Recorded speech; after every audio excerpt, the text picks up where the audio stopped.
Okay સાહેબ, ક્યાં ગામથી આવો છો? અમદાવાદ. અમદાવાદથી. બહેનો બધા અમદાવાદ. તમે સાહેબ? અમદાવાદ. અમદાવાદ. તમે બાપુ? નમો નારાયણ. દ્વારકા. દ્વારકા. જય દ્વારકાધીશ. જય દ્વારકાધીશ અને નમો નારાયણ. નમો નારાયણ. આ બાજુ બધા કયા ગામથી આવો છો? ખંભાળિયા. આપણે બેનો રાજકોટ. નમો નારાયણ. રાજકોટથી બધા રાજકોટ. જો હવે સાંભળો, મારું નામ છે પ્રવીણ ગોસ્વામી, ઉપરકોટ ગાઈડ આ કિલ્લાના. તો અહીંથી પહેલા ગેટેથી આપણે બધી અલગ અલગ ટુકડી ભેગી કરી છે અને બધાને માર્ગદર્શન કમ્પ્લીટ આપ્યું છે મેં.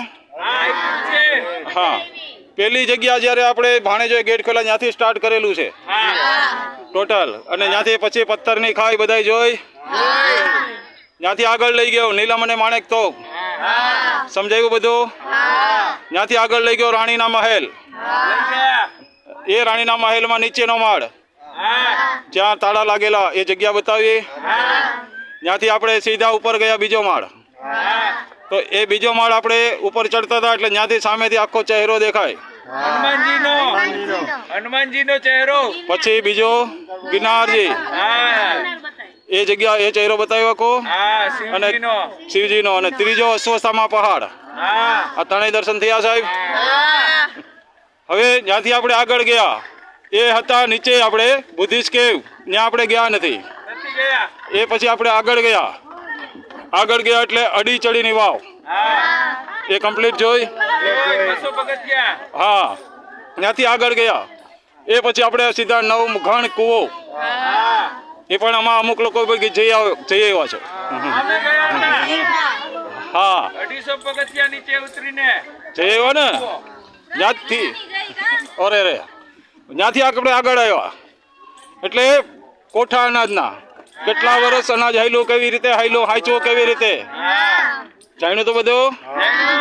હા, ત્યાંથી પછી આપણે કોઠા પછી હવે છેલ્લી જગ્યા આવે છે એ છે પાણીના તળાવ, એટલે કે પાણી સ્ટોરેજ. એ છેલ્લી જગ્યા આપણે જોઈ અને બધા આપણે અહીંથી છૂટા પડશું, આગળ ગેટ આવી જશે. તો જેટલા લોકો જૂનાગઢ આવે છે અને જો ગાઈડ ન લે તો પછી બહાર નીકળીને શું બોલે કે અંદર જંગલ ઝાડી સિવાય કાંઈ નથી. પણ સાહેબ ગાઈડ હોય તો તમને બધું સમજવા મળે. તમને ક્યાંય તકલીફ પડી કોઈ જગ્યાએ ટિકિટમાં કે ક્યાંય?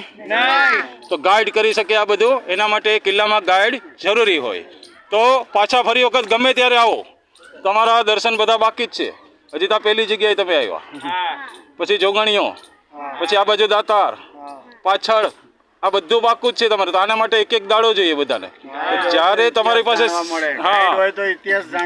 મળે, જ્યારે તમારી પાસે સમય હોય ત્યારે એક દાડો લઈ અને આખો ગિરનાર રાઉન્ડ મારો. પણ એને માટે ગાઈડ જરૂરી છે. તો ગાઈડ વિના તમે જઈ શકવાના છે નહીં ક્યાંય. તો અહીંથી બધા હવે ખુશ થઈને જશો. તો એકવાર બોલવાનું છે બધાએ હારે, બોલો ગિરનારી મહારાજ કી. થેન્ક યુ, બધાનો આભાર.